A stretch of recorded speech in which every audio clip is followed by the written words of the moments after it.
आइए प्यारे, आप सभी का गुरुकुल कोचिंग सेंटर हार्दिक स्वागत एवं अभिनंदन करता है। हम आपको आज इस वीडियो में बताने वाले हैं कि आप साहित्यिक परिचय कैसे लिखें, क्योंकि यूपी बोर्ड एमएसपी के नए नियमों के अनुसार अब सामान्य हिंदी के छात्र जीवन परिचय नहीं लिखेंगे बल्कि साहित्यिक परिचय लिखेंगे और साहित्यिक परिचय के ऊपर इस प्रकार संक्षिप्त जीवन परिचय रहेगा।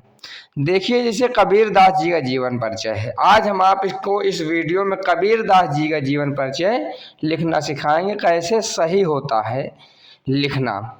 इस प्रकार आप फेयर में लिखेंगे और इसी प्रकार आप यूपी बोर्ड की परीक्षा में भी लिखेंगे। तो आज कक्षा 11 वाले छात्रों के लिए वीडियो है कि इस प्रकार संक्षिप्त परिचय लिख लेंगे। जन्म जरूर लिखेंगे। अब जन्म में संवत लिखा है 1455 विक्रम, तो 1455 विक्रम नहीं लिखना है हमको, जन्म में 1398 ईस्वी लिख लेंगे और ईस्वी को याद रखेंगे तब भी सही रहेगा। जन्म स्थान लिख लेंगे। उसके बाद गुरु का नाम लिख लेंगे रामानंद, पत्नी का नाम लोई, पुत्री का भी नाम लिख लेंगे। अब आपको ब्रह्म का स्वरूप लिखना हो तो लिखिए, निर्गुण संक्षिप्त परिचय में ना लिखना हो तो ना लिखिए।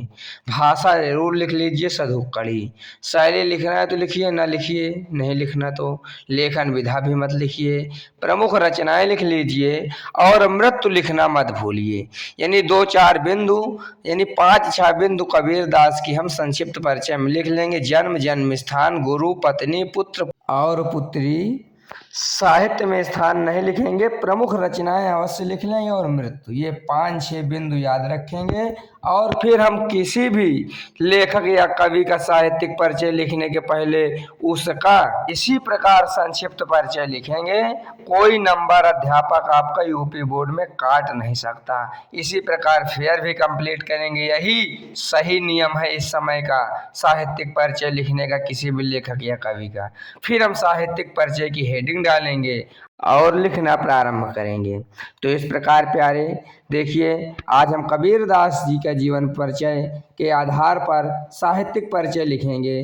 तो साहित्यिक परिचय की हेडिंग हमने ऐसे डाल दिया और अब आगे लिखना चालू करेंगे कि महान संत और समाज सुधारक कबीर दास जी का जन्म 1398 ईस्वी में काशी में हुआ था।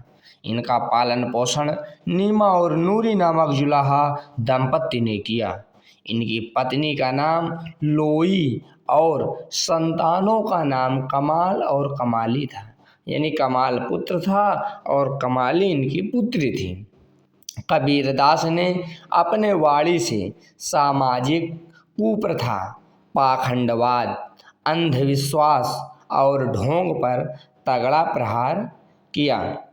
तो इस प्रकार हम साहित्यिक परिचय में इनके जीवन के बारे में थोड़ा सा लिखेंगे और उसके बाद इन्होंने किस प्रकार की रचनाएं की, इस पर प्रकाश डालते हुए हम अपना लेख लिखते रहेंगे। इन्होंने अपने लेखन में लोक भाषा का प्रयोग किया है। इनकी रचनाओं से जीवन के प्रत्येक क्षेत्र में सत्य, अहिंसा और पवित्रता को बल मिलता है। हिंदी साहित्य में एक श्रेष्ठ और प्रतिभावान कवि के रूप में प्रतिष्ठित कबीर दास की मृत्यु लगभग 120 वर्ष की अवस्था में 1518 ईस्वी में हुआ था। इस प्रकार हम आपके लिए जिस प्रकार जीवन परिचय से संबंधित साहित्यिक परिचय और संक्षिप्त परिचय का लेख इस वीडियो में प्रस्तुत करा रहे हैं, इसी प्रकार आप फेयर में लिखेंगे, इसी प्रकार आप परीक्षा के समय लिखेंगे। कोई आपका यह तथ्य काटने वाला नहीं रहेगा, पूरे नंबर आपको मिलने वाले हैं। इसी प्रकार लिखना चाहिए आपको, क्योंकि हम स्वयं ही आपको किताब की तरह पूरा का पूरा न लिखवाकर स्वयं ही इसमें मुख्य सभी तथ्यों के साथ इस वीडियो में लेख डाल रहे हैं, जिससे आप बिना परेशानी के अपना तथ्यपूर्ण कार्य कर सकें। इसके बाद हम इनके रचनाओं के संबंध में लिखेंगे और थोड़ी सी जानकारी प्राप्त करेंगे क्योंकि कभी रचनाओं के बारे में भी पूछ लिया जाता है कि कबीरदास जी का साहित्यिक परिचय देते हुए उनकी रचनाओं को उल्लेख कीजिए, या पूछ लिया जाता है कि कबीरदास जी का साहित्यिक परिचय देते हुए उनकी भाषा शैली का उल्लेख कीजिए। तो इन सभी विषयों का हमको ज्ञान होना चाहिए। तो इस प्रकार रचनाएं हेडिंग डालेंगे अपने फेयर में और परीक्षा के दृष्टिगत तैयारी करते हुए लिखेंगे कि कबीर पढ़े लिखे नहीं थे, ये जो गा दिया करते थे उसको इनके शिष्य धर्मदास लिख लिया करते थे। इनकी एक संग्रह का नाम बीजक है। इसके 3 भाग हैं, पहला साखी, दूसरा शबद और तीसरा रामायणी।